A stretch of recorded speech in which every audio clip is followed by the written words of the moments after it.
Glória.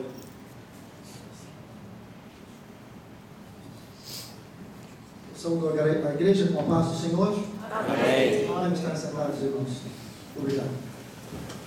Agradeço ao pastor pela caloroso bem-vindo, pelo pastor Yukio, que também me trouxe aqui, é a primeira vez que venho a essa região.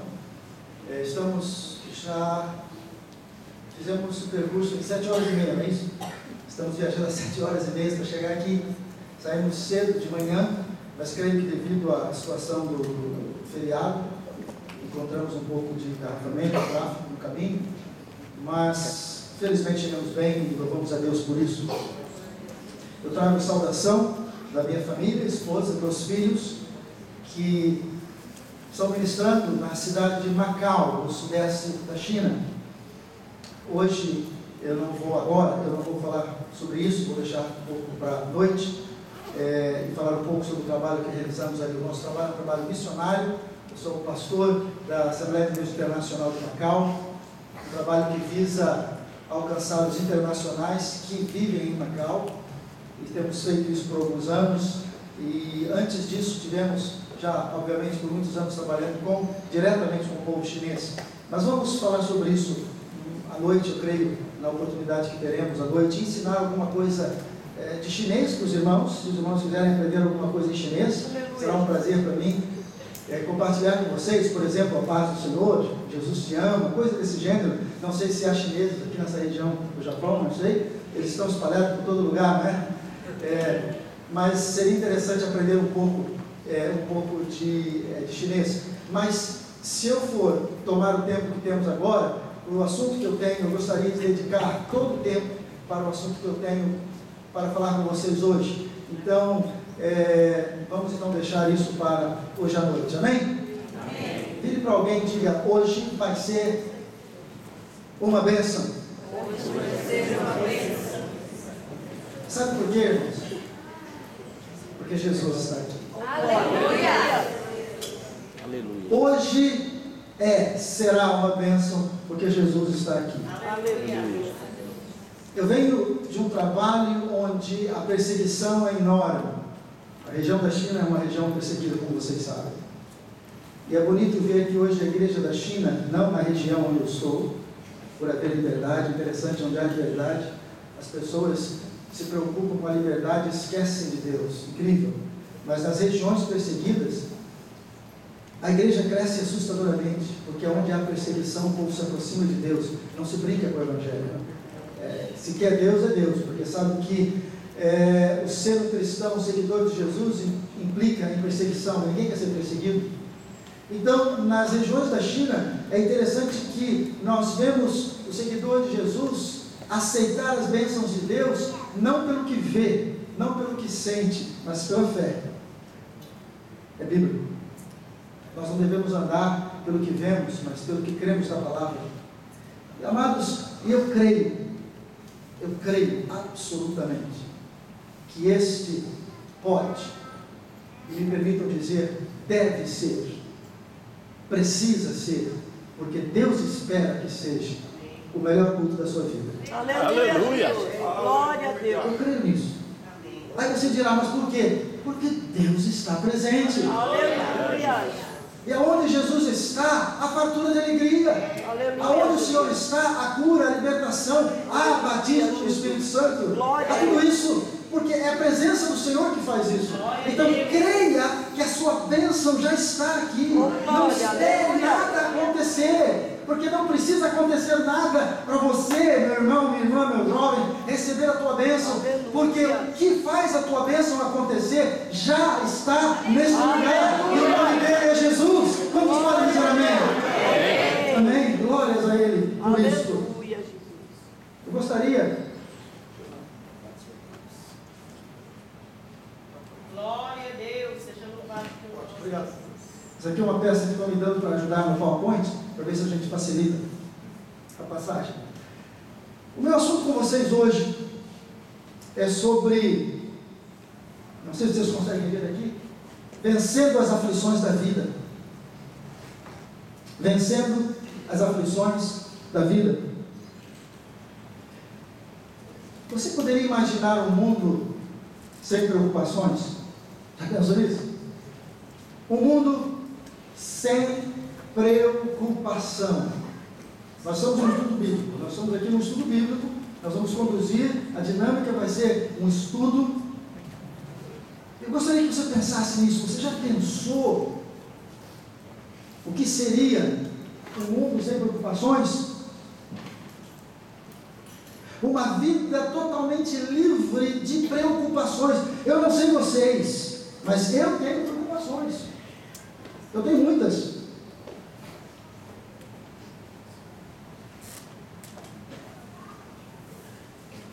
A questão é que a maioria de nós, seguidores do Senhor Jesus, talvez até argumentássemos o seguinte, que isso não seria possível. Alguns até mencionariam, olha, Jesus disse que no mundo nós teríamos aflições. É verdade, irmãos. Enquanto estamos no mundo, teremos aflições. Essa é uma realidade da vida.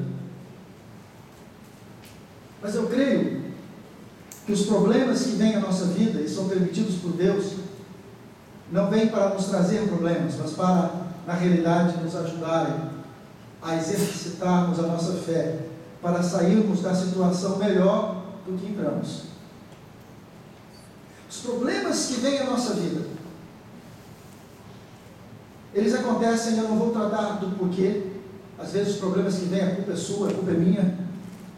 Mas a permissão de Deus nos problemas existe porque a finalidade divina é que eu e você, ao atravessarmos o problema, possamos sair melhor do que o estado em que estamos durante o problema.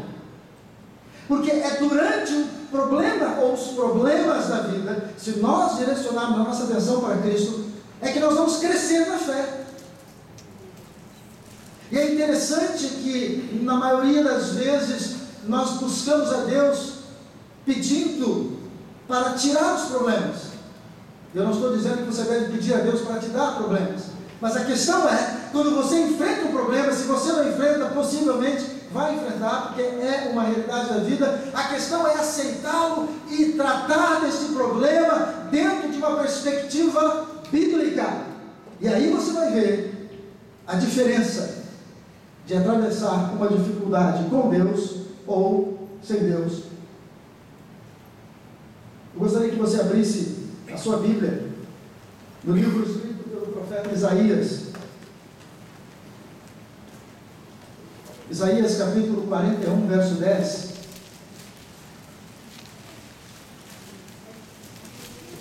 Por exemplo, se fosse necessário nós vivemos atormentados por problemas, etc., por que então, né, irmãos, nós saudarmos uns aos outros com a paz do Senhor? Porque existe paz em meio às dificuldades. Isaías capítulo 41, verso 10, e o meu assunto hoje, como já disse aos irmãos, é o estar vencedor em meio às aflições da vida. Isaías 41 e 10. Poderíamos estar de pé para a leitura da palavra, se os irmãos me permitem, por favor? Isaías 41 e 10. Passarei a ler. Não temas, porque eu sou contigo. Não te assombres, porque eu sou teu Deus. Eu te fortaleço e te ajudo e te sustento com a destra da minha justiça. Será que poderíamos ler todos juntos este verso? Se quiserem ler no PowerPoint para facilitar a versão, ou ler da sua própria versão, não há problema. Então vamos lá, eu vou contar 1, 2, 3, na terceira nós começamos a ler juntos, tá bom? 1, 2, 3. Não temas, porque eu sou contigo. Não te assombres, porque eu sou teu Deus. Eu te fortaleço e te ajudo e te sustento com a destra da minha justiça. Quantos podem dizer amém? Amém. Podemos estar sentados, por favor. Eu vou abordar, eu vou me prender a esse texto. O texto diz, o homem de Deus, o profeta de Deus disse, não temas. Não temas. Mas o que significa O que significa não temer? O que significa não temer? Qual seria a causa de um temor? Qual seria a causa de um temor? O medo. Deixa eu tratar de alguns conceitos básicos aqui, para tentarmos estar baseados numa plataforma de conhecimento bíblico, para entender quando Deus diz não temas. O que é temor? O temer qualquer situação. Agora, não estou falando de uma situação bíblica, qualquer situação. A expressão temer é provocado por um pensamento amedrontador sobre um assunto ou situação. Quando você teme alguma coisa, o que acontece é que você foi tomado. Não estou dizendo que é errado, não estou dizendo que é certo. Estou apresentando fatos como acontece. Quando você teme alguma coisa, a realidade é que um pensamento amedrontador, um sentimento amedrontador veio sobre sua vida e que coloca aquela situação para você num estágio extremamente delicado. Outra maneira de explicar o verbo temer é o mesmo que prestar reverência a uma situação. Reverência, sabe o que é reverência? Quando você se dirige a um ministro de justiça, quando você se dirige a um juiz, quando você se dirige ao ancião, na igreja ou não, você tem uma postura reverente, você está prestando reverência àquela pessoa. Não é culto. Você está prestando uma reverência, um respeito àquela pessoa. O que acontece é que quando você tem medo de alguma coisa, quando você teme uma situação, o que está acontecendo neste verbo, na raiz do verbo, o que diz é o seguinte, é que você e eu estamos prestando reverência àquela situação. O fato de você temer significa que aquela situação é maior do que você. Você se vê menor do que aquela situação. Eu estou sendo claro? Diga assim. Sim. Quando eu temo alguma coisa, quando eu temo uma situação, quando eu estou temeroso de um evento, na realidade, psicologicamente falando, eu estou colocando o objeto que me promove o temor acima de mim. E é como se eu estivesse prestando reverência àquela situação, ou seja, eu sou menor do que você. Agora veja bem, quando a Bíblia diz, não temas, porque eu sou contigo, a Bíblia está dizendo, por que você está prestando reverência a uma situação? Por que você está achando que as situações da vida são maiores do que você? Porque na realidade Deus diz, você não precisa ter medo, porque eu, o Senhor, sou contigo. Então eu espero que você esteja entendendo o paralelismo. Se eu creio em Deus, se você crê no Senhor, se você sabe que o Senhor está com você, então, meu querido, você não precisa temer nada. Porque ao temer, aí está a questão, ao temer, você ofende a Deus. Porque Deus está contigo. Se você é pai, se você é mãe, é possível que você concorde comigo. Se você tem o seu filhinho, a sua filhinha consigo, e você está passando por um lugar, e tem um animal, um cachorrinho, algum animal que é seu filhinho, a sua filhinha, tem medo, e ela reage com temor àquele animal, ele reage com temor àquele animal, você vai dizer, filho, não precisa se favorar, papai está aqui, a mamãe está aqui. Você vai querer mostrar para filhinho, para filhinha, lá quem seja, não se preocupe, eu estou aqui, eu estou para te ajudar. A sua presença deve ser suficiente para que a sua criança entenda que, porque papai e mamãe estão aqui, não vai acontecer nada comigo. É isso que Deus quer mostrar para nós aqui. Eu não preciso temer nada, eu não preciso ver nada acima de mim, porque Deus está comigo. Do momento que eu coloco os problemas acima de mim, eu estou criando um problema com Deus, porque eu estou dizendo: Deus, nem o Senhor pode resolver, porque ele é muito grande. Aí você vai dizer: mas eu não falei isso, mas as suas ações mostraram isso.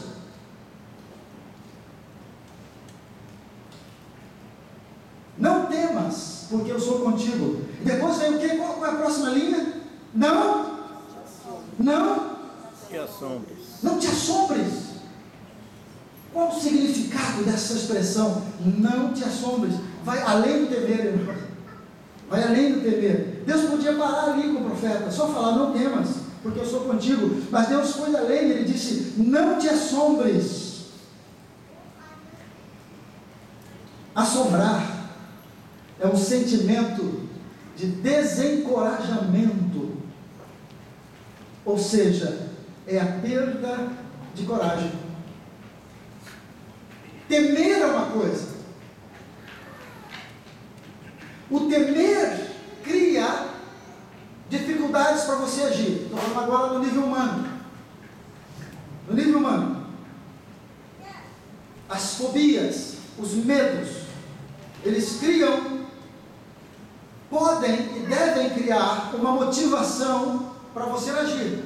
Na realidade, o medo, ele pode ser até benéfico, porque quando ele vem sobre você, ou quando ele acontece na sua vida, ele vem para criar uma reação de ação. Você tem medo de alguma coisa, para você extrapolar aquele sentimento de medo e vencer aquele obstáculo. Mas o medo, ele pode te paralisar. Então o medo não é o problema é como você trata o medo. Quando você tem um medo, todo o seu sistema emocional, físico, reage para que você vença o medo, ou vença aquilo que está promovendo aquela fobia, aquele medo. Agora, dependendo de como você reage ao medo, pode ser crucial para uma situação. Daí a paralisia através do medo. As pessoas ficam paradas, inertes, totalmente sem condições de ação, quando enfrentam algo que cria medo. E num estágio ainda maior do que o medo, é esta expressão que o profeta diz: não te atemorizes, porque o temor é exatamente isso. O temor é exatamente o tirar toda a condição de você fazer alguma coisa, ou em outras palavras, como eu disse aqui, é te colocar no lugar de zero coragem. Você não tem coragem para fazer mais nada, você não tem ânimo para fazer mais nada. Eu não sei se você já passou por essa experiência na sua vida, aonde um problema é tão grande, aonde um problema é tão difícil, aonde um problema é tão profundo, que você ficou no linguajar do profeta totalmente desencorajado, você ficou totalmente inerte, sem coragem para fazer nada. E o profeta diz: não temas, porque eu sou contigo. Agora veja bem como ele falou a respeito do te assombres. Não te assombres. Você pode completar essa frase? Porque eu sou teu Deus. Deus sabe quando você e eu, quando nós estamos assombrados. O estado do estar assombrado é terrível, porque você simplesmente se sente num estágio de inércia, impotência, você simplesmente se vê assoberbado com a situação, e você diz: acabou, não tem mais jeito, eu não posso fazer mais nada. E Deus sabe disso, meu irmão. Aí Deus não diz para você: eu sou contigo. Não, Ele já disse isso na fase do temor. Aí Deus vai mais adiante e diz para você: olha, porque eu sou teu Deus. Oh, aleluia. Porque só há uma maneira de você sair desse estágio de assombro e de inércia para a sua vida é quando você entende que Deus, Jeová, é o teu Deus. Aí você entende que não há problemas grandes. Pode haver problemas grandes, mas você entende que maior é o seu Deus. Quantos podem dizer amém? Deus é grande. Eu gostaria de deixar com você algumas regras, algumas sugestões para você vencer o que nós chamamos aqui nesse estudo das aflições da vida. Alguns conselhos bíblicos que Deus nos dá com relação às aflições da vida. O primeiro, decida, vamos ler comigo, por favor? 1, 2, 3. Decida não estar preocupado por coisa alguma. Aí você vai dizer, fácil falar, difícil fazer. Hein? É muito fácil falar. Dizer que não vai ficar preocupado é muito fácil. Mas quando a conta chega e o dinheiro não tem, aí complica. Hein? Abra comigo Mateus 6, por favor, versos do 24 ao 34. Mateus 6, vamos ver o que Jesus ensinou sobre isso. 24 ao 34, eu passarei a ler nessa hora. Ninguém pode servir a dois senhores, porque ou há de odiar a um e amar o outro, ou há de dedicar-se a um e desprezar o outro. Não podeis servir a dois senhores. Por isso vos digo, não estáis ansiosos quanto à vossa vida. Diga comigo, ansioso sobre a vida. Ansioso sobre a vida. Pelo que é vez de comer, ou pelo que é vez de beber. Nem quanto ao vosso corpo. Diga comigo, por favor, ao vosso corpo. Pelo que é vez de vestir. Não é a vida mais que o alimento, e o corpo mais do que o vestuário. Aí Jesus diz, olhai para as aves do céu, que não semeiam, nem ceifam, nem ajuntam em celeiros, e vosso Pai Celestial as alimenta. Não valeis vós muito mais do que elas? Ora, qual de vós, por mais, repita comigo, ansioso, que esteja, pode acrescentar um côvado à sua estatura? E pelo que é vez de vestir, porque andais ansiosos? Olhai para os lírios do campo, como cresce, não trabalham nem fiam, contudo vos digo, que nem mesmo Salomão, em toda a sua glória, se vestiu como um deles. Pois se Deus assim veste a erva do campo, que hoje existe e amanhã é lançada no forno, quanto mais a vós? Diga aí, eu.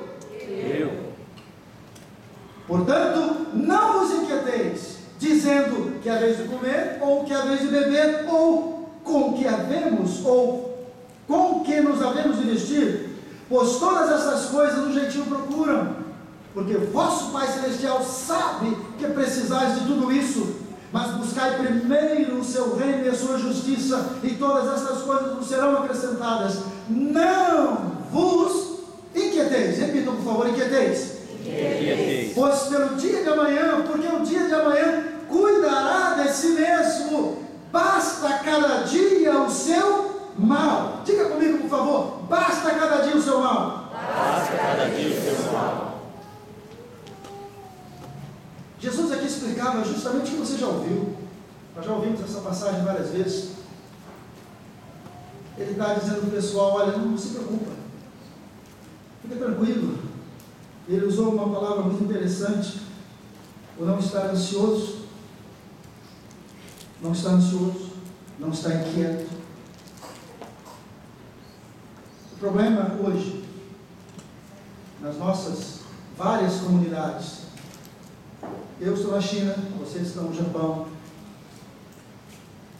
O grande problema que assola a sociedade hoje é um problema que ninguém vê, um problema que ninguém percebe, um problema que ninguém apalpa, porque não é econômico, não é social, não chega a ser moral, mas é puramente sentimental, psicológico, que é a ansiedade.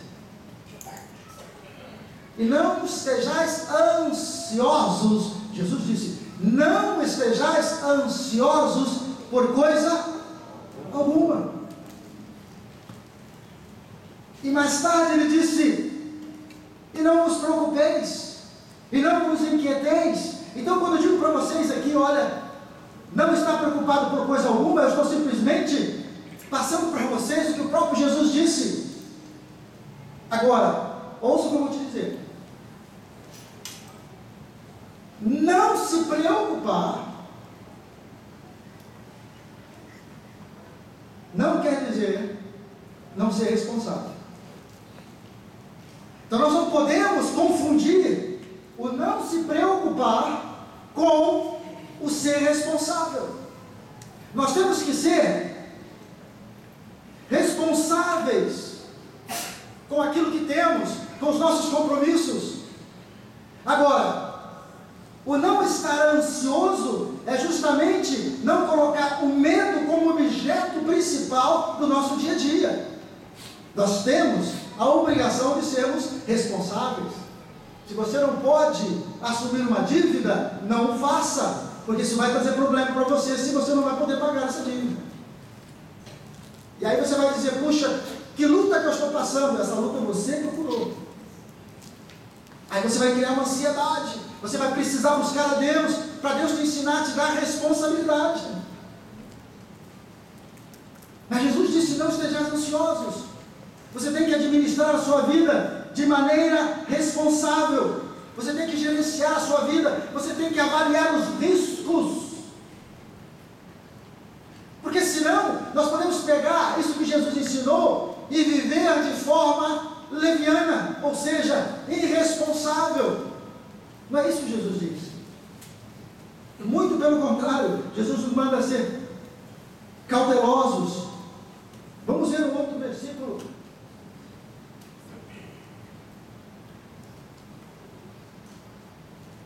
Que está em 1 Pedro 5, 6 e 8. E eu estou falando ainda daquela parte de que não devemos nos preocupar por coisa alguma. 1 Pedro capítulo 5, versos 6 e 8.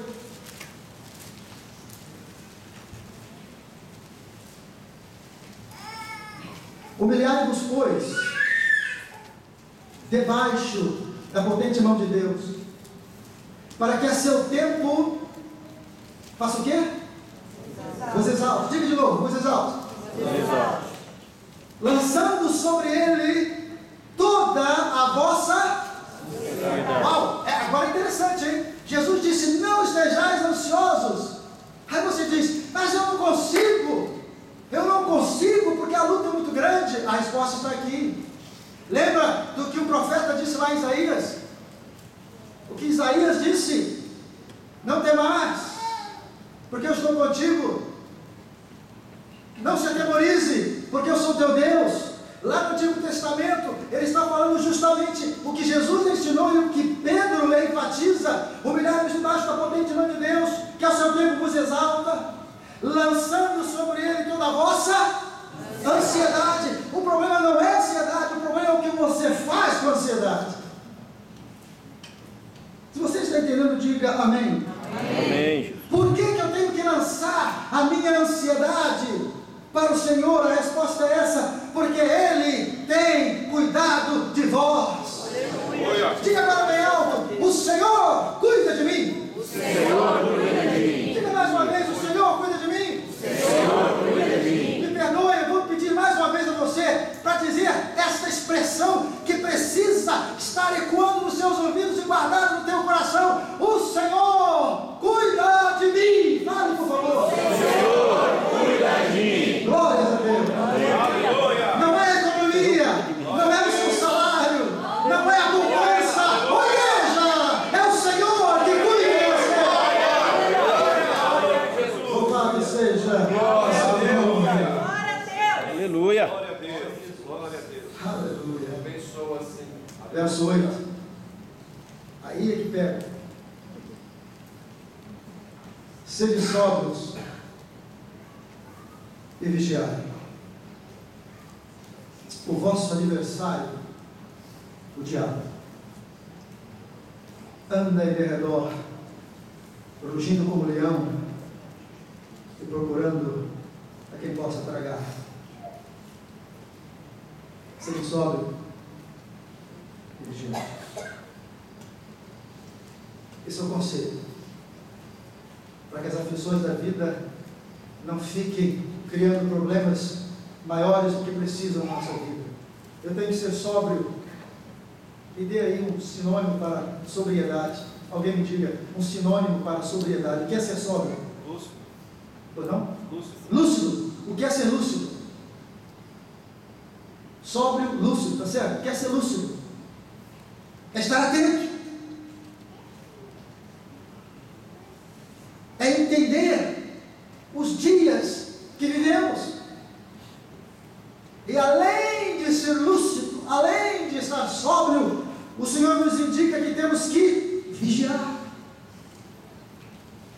Porque alguém cujo nome é o diabo está tentando contra a nossa vida. Então, irmão, para de culpar o seu vizinho. Para de culpar a esposa, o esposo, o filho, o enteado, a sogra, o ministério, o patrão, dizendo que eles estão fazendo. Não. Atrás de tudo isso está um, que é o diabo. E nós temos que entender que a nossa luta não é contra a carne, nem contra o sangue, mas contra as potestades espirituais. Nós temos que abrir os nossos olhos e estarmos sóbrios e vigilantes. O diabo usa pessoas, o diabo usa circunstâncias para nos trazer problemas. Mas o meu problema não deve ser com as pessoas, o meu problema não deve ser com as circunstâncias, o meu problema é com aquele que não gosta de Deus. E eu entrego ele na mão de Deus, porque só Deus pode tratar dele. Aleluia, Jesus. Então nós temos que parar de andar de lá para cá, reclamando das circunstâncias e às vezes de pessoas, quando na realidade o problema não são as circunstâncias e o problema não são as pessoas. Podem ser que as circunstâncias e as pessoas estejam nos levando a problemas, mas o problema maior, meu irmão, minha irmã, é o diabo. Agora, nós temos que entender que nós temos conosco o Senhor Jesus. Aleluia. E é isso que Ele nos ensina, estar debaixo da proteção do Senhor. Estar sob sua mão é debaixo do cuidado do Senhor, é debaixo da atenção do Senhor, porque no seu tempo, ou a seu tempo, não é você que vai ser exaltado, não é a circunstância que vai te exaltar, o próprio Deus vai te exaltar. Aleluia. Porque é isso que a palavra diz. Quantos podem dizer amém? Amém. Ansiedade. O que quer dizer ansiedade, irmãos? Ansiedade é o forte desejo de fazer alguma coisa, especialmente se o desejo for desnecessário. Sabia disso? Nós nos tornamos ansiosos. Novamente, a ansiedade pode se tornar um problema com Deus, pode se tornar um pecado, porque Ele diz: não sejais ansiosos por coisa alguma. Mas a ansiedade, ela vem quando você quer fazer alguma coisa e você não está certo se deve fazer ou não, e você quer fazer a si mesmo, e você fica inseguro, e essa insegurança gera aquele sentimento que eu e você sabemos como é, aquela: será que vai dar certo? Será que eu fiz certo? E etc. Agora, no verso 7, quando ele diz: lançando sobre ele toda a vossa ansiedade, a palavra no original significa o seguinte: distração. Ansiedade aqui significa distração. Lançando sobre ele toda a nossa distração. Ou seja, a minha Bíblia diz que nós temos que estar com os nossos olhos voltados em quem? Fito em quem? Jesus, não é isso? Nós temos que estar com os nossos olhos fitos, fixos, agarrados no Senhor Jesus. E o que o homem de Deus está dizendo aqui é justamente isso.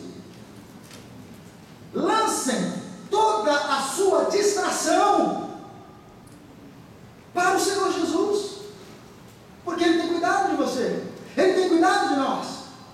Essa palavra no original significa estar distraído. Em outras palavras, quando eu e você nos sentimos ansiosos, é quando na prática, eu estou andando com Deus e daqui a pouco eu viro para olhar alguma coisa que está fora dos planos de Deus para a minha vida.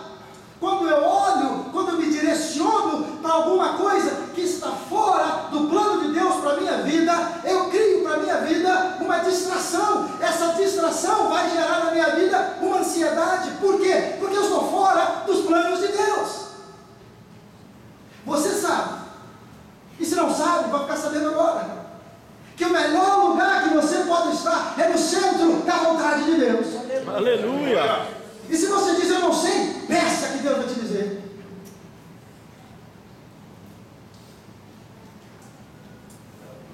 Quando eu e você nos distraímos dos propósitos de Deus, permita-me com todo respeito perguntar a você, por que você veio ao Japão?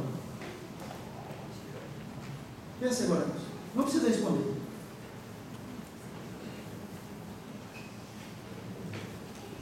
Eu espero que você não responda para você mesmo, para ter o melhor salário, para ter a melhor vida. Eu espero que não seja só isso.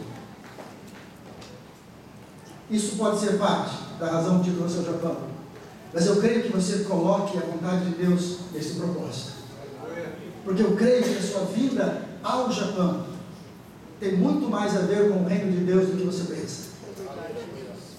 E é importante que você diga, Deus, me deixa ver os teus propósitos nessa minha permanência nesse país.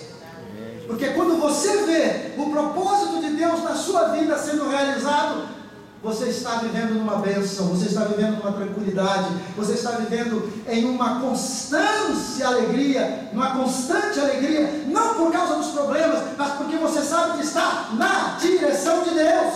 Aleluia. Não esteja distraído, não esteja ansioso. E se você por acaso se distrair da vontade de Deus e se sentir ansioso, corra de volta para Deus. Viver responsavelmente, irmãos, não é apenas ter os seus próprios planos, é conhecer os planos perfeitos de Deus para a sua vida, mas também confiar em Deus por direção. Eu não sei onde eu estou num estágio da vida que eu não sei onde eu estou, eu não sei se eu fico, eu não sei se eu vou, eu não sei se eu mudo, o que é que eu faço? A minha Bíblia diz, e a sua também, se você tem falta de sabedoria, peça a Deus que Ele dá liberalmente. O que acontece quando enfrentamos os problemas é que nós tentamos resolver os problemas por nossa própria conta. E nós esquecemos que Deus está ao nosso lado. Quase sempre nós corremos para Deus quando a coisa fica insuportável. Não deveria ser assim. Nós deveríamos trazer o problema para Deus quando o problema começa. Acontece que muitas vezes nós queremos tentar, porque nós queremos que a coisa seja feita do nosso jeito. Aí quando a coisa não funciona, é só Deus. Aí nós corremos para Deus. E às vezes nós passamos por momentos indesejáveis, que não precisavam acontecer na nossa vida. O segundo ponto que eu estou falando é que a nossa vida precisa ser vivida de maneira responsável. O terceiro, nós temos que orar por tudo. Nós temos que orar por tudo. Aí você diz, eu oro, ora mesmo? Nós estamos na escola bíblica, irmãos. O que é orar por irmão? Isaías, capítulo 26, versos 3 e 4, diz assim: Tu conservarás em paz aquele cuja mente está, qual é a palavra aí?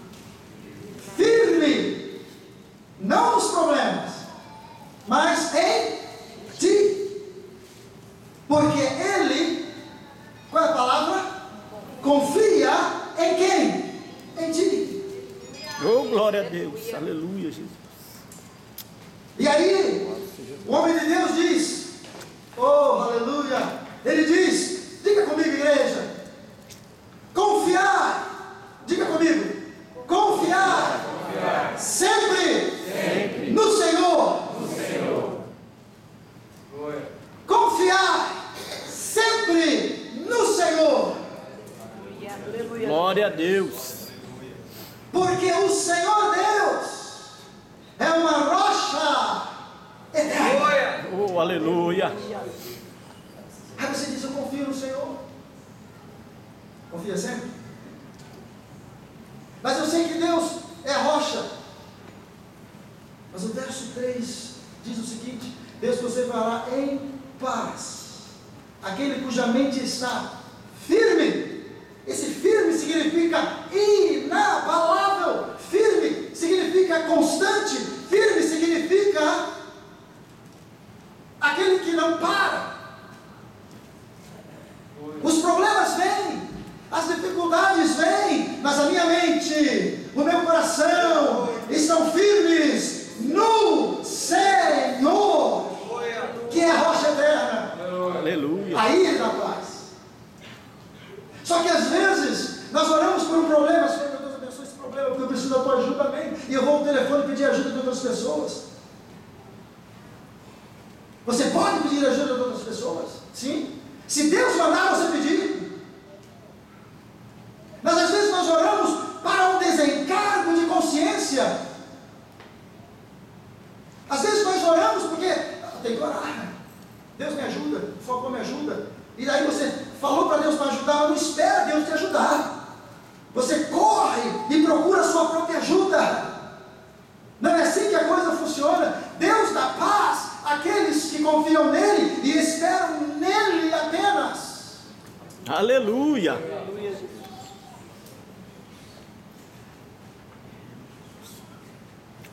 O homem de Deus disse: aquietai-vos e sabei que eu sou Deus. Aleluia. Eu tenho viajado bastante. É possível que você diga: a situação no Japão está difícil, pastor. É verdade. A economia poderia estar melhor, possibilidades de melhoria. Vocês sabem mais do que eu.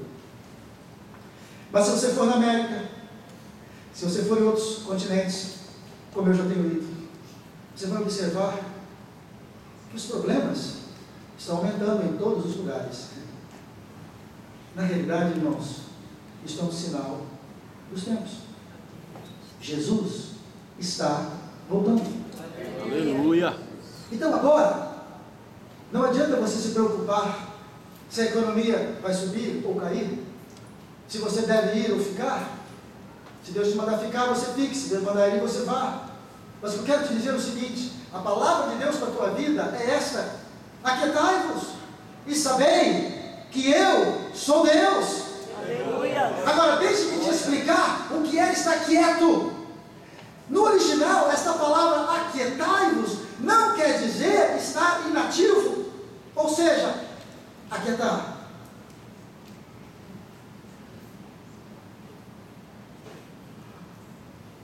Não.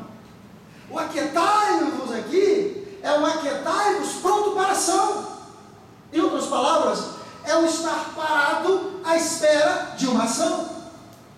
Por exemplo, você já viu um soldado que está de prontidão? Ele está parado no seu posto de serviço. Ele está aparentemente inerso. Ele está parado. Mas tente fazer alguma coisa para você ver. Imediatamente ele vai e entra em ação.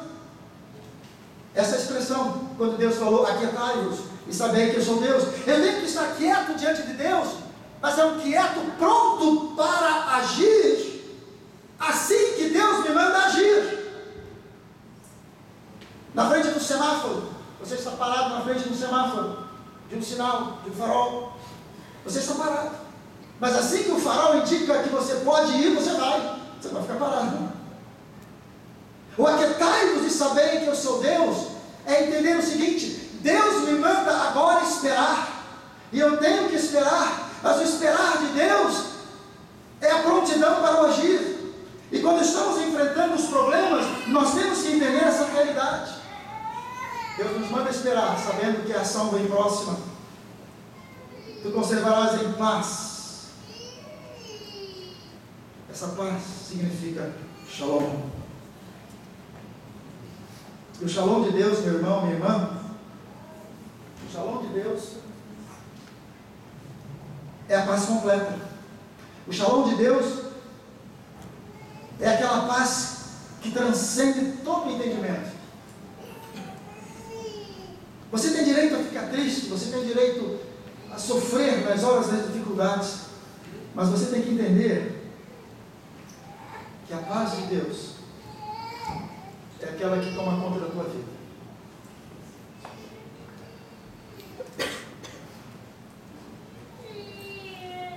Deus vai dar paz àquele que confia nele, aquele que está absolutamente certo que Deus tem o controle de tudo. Agora, deixa eu fazer uma afirmação aqui, antes de passarmos para o nosso último ponto. Orar por tudo significa confiar no poder de Deus para tudo em sua vida. Orar por tudo significa que você preserva o conselho de Deus na tua vida. Orar por tudo significa que você entende que Deus sabe mais do que você. Orar por tudo significa que você não sabe nada e Deus sabe tudo. Orar por tudo significa que é preferível você se colocar debaixo das mãos de Deus, porque no tempo certo Ele vai te exaltar. Se você está entendendo, diga amém. Amém. Por último, eu gostaria de dizer a você o seguinte: se você quer viver acima dos problemas, mesmo durante os problemas, você precisa cultivar o hábito de agradecer a Deus por tudo. Você precisa cultivar o hábito de agradecer a Deus por tudo. Por que cultivar o hábito? Porque não é fácil você realisticamente agradecer a Deus por tudo. É difícil. Quando você está diante de um problema, você quer ver a solução do problema. E é difícil às vezes você parar e entender que Deus precisa ser louvado naquele problema. Eu parto de um princípio que Deus não dá problemas para ninguém. Deus usa os problemas para nos ajudar. Todas as coisas contribuem para o bem daqueles que amam ao Senhor. Ele usa os problemas para nos abençoar. Se eu e você nos deixarmos ser ensinados por Deus durante os problemas. Filipenses capítulo 4, dos versos 6 ao 8. Eu começo com o 5º aqui, na realidade. Seja a vossa moderação conhecida de todos os homens. Perto está o Senhor. Já pensou nisso? Nós fazemos tantas coisas, esquecemos que Deus está perto. Está perto de vir, mas está pertinho de você. Nós falamos tantas coisas, ignoramos que o Espírito de Deus está pertinho de nós. Isso é apenas um pensamento para você digerir aí. Não andeis, novamente, não andeis, repita comigo, não andeis, ansiosos por coisa alguma. Antes, em tudo sejam os vossos pedidos conhecidos diante de Deus, pela oração e súplica, com ações de graça, e a paz de Deus, que excede todo o entendimento, guardará os vossos corações e os vossos pensamentos em Cristo Jesus. Entenda, meus irmãos, quando eu agradeço a Deus, eu reconheço a mão de Deus na minha vida, mesmo durante os problemas, a paz de Deus vem e Ele guarda o teu sentimento e os teus pensamentos.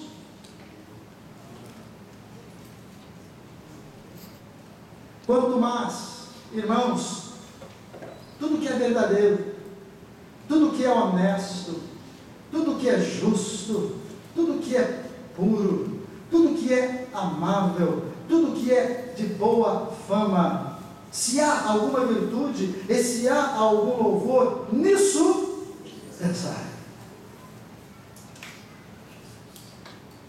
É aqui que entra as distrações da vida.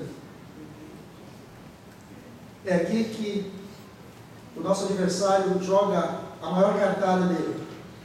Porque ele tenta, com todas essas dificuldades e distrações da vida, ou seja, guerras, rumores de guerra, tragédias, internet, Facebook e tantas coisas mais, tenta justamente diminuir a nossa capacidade de concentrar a nossa atenção em tudo que é verdadeiro, em tudo que é honesto, em tudo que é justo, em tudo que é puro, em tudo que é amável, em tudo que tem boa fama. Por causa desse sistema que vivemos hoje em dia, das redes sociais, existe a grande possibilidade de se gastar horas durante a semana envolvido em uma dessas redes ou em todas dessas redes sociais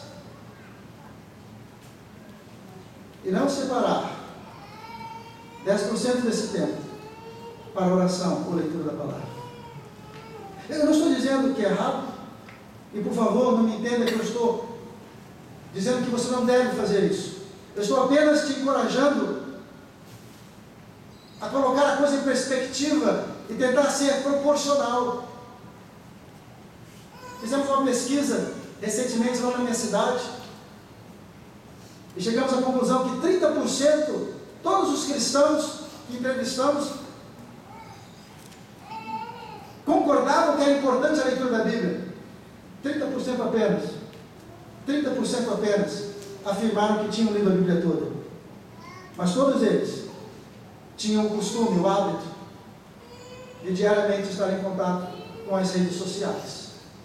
E porque estavam em contato com as redes sociais, o pouco tempo que tinha era gasto com as redes sociais e não tinha tempo para a leitura da palavra de Deus. Não tinha tempo para a oração. Não tinha tempo para... Eu estou falando aí, não estou falando de igreja, eu estou falando da tua vida particular com Deus. Vir ao culto é uma obrigação que você tem como seu compromisso coletivo com a igreja. Ter uma vida com Deus é um compromisso que você tem com Deus. Aleluia. Aleluia.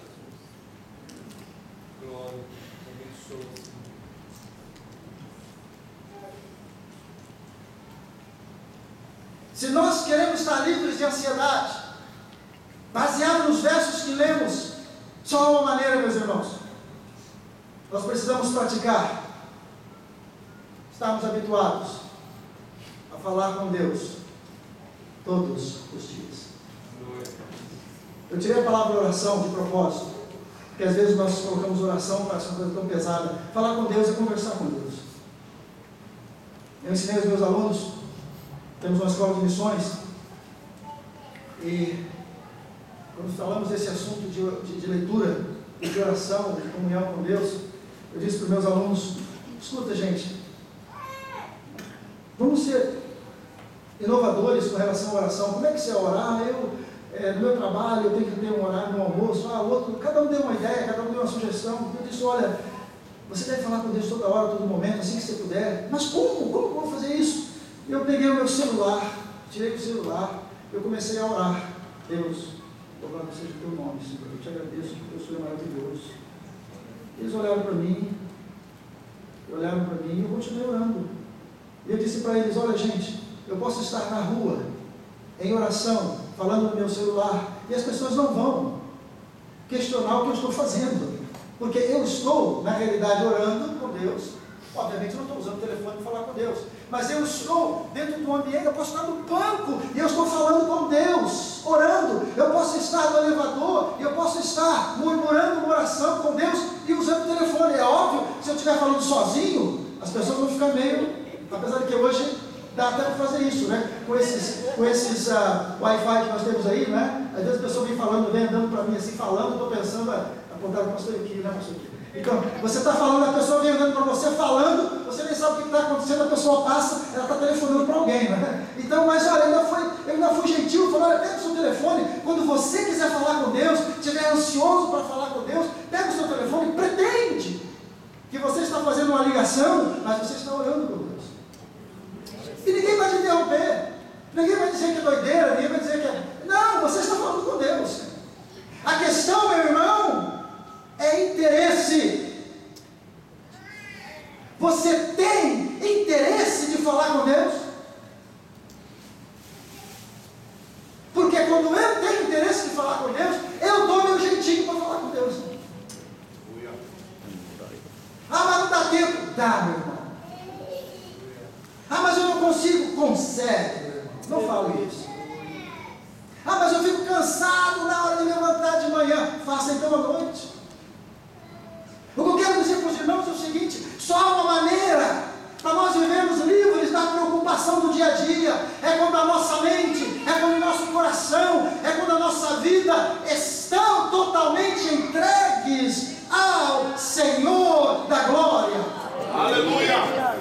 E isso só vai acontecer, meu irmão. Eu não estou falando de salvação, por favor. Eu estou falando de comunhão diária com Deus. Isso só vai acontecer quando eu diariamente falar com Deus. Quanto tempo? Você que sabe. Quantas horas? Você que sabe.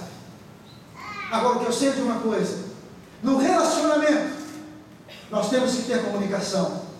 E o que está acontecendo hoje nas igrejas do mundo inteiro, incluindo a minha, aqui eu sou pastor, é a falta de comunicação de nós, membros do corpo de Cristo, com o próprio Senhor.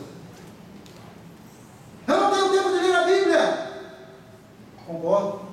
Mas você pode ter uma Bíblia no seu iPad, iPhone. Para quem não gosta de iPad, iPhone, outro celular qualquer, você pode colocar ali e você ouvir a Bíblia.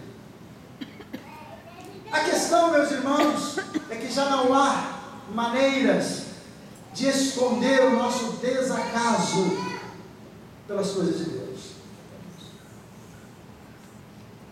Isso é uma questão pessoal. Você precisa se achegar a Deus para entender o que Deus está falando. Resumindo, decida não estar preocupado por coisa alguma. Segundo, viva de maneira responsável. Ore por tudo. E por último, cultive o hábito de agradecer a Deus por tudo. E o que nós vemos no início será uma realidade na sua vida. Você lembra o que nós vemos no início? Isaías 41, verso 10. Não temas, porque eu sou contigo. Glória a Deus. Não te assombres, porque eu sou teu Deus. Aleluia. Eu te fortaleço, Aleluia. eu te ajudo, eu te sustento com a destra da minha justiça. Vamos estar de pé, por favor. Obrigado, Jesus. Eu vou chamar o pastor para estar orando com você. Eu quero que você veja esse texto mais uma vez. Que você entenda que Deus está com você em todas as etapas do teu sofrimento, das tuas aflições, dos teus problemas. Porque Ele é o teu Deus. Ele te fortalece quando você está fraco, Ele te ajuda quando você não tem condições, e Ele te sustenta quando você não tem por onde tirar o sustento. E Ele faz tudo isso porque Ele é Deus, porque Ele te ama, porque Ele quer ver você mais forte quando passar pelos problemas. Pastor, Aleluia, Jesus.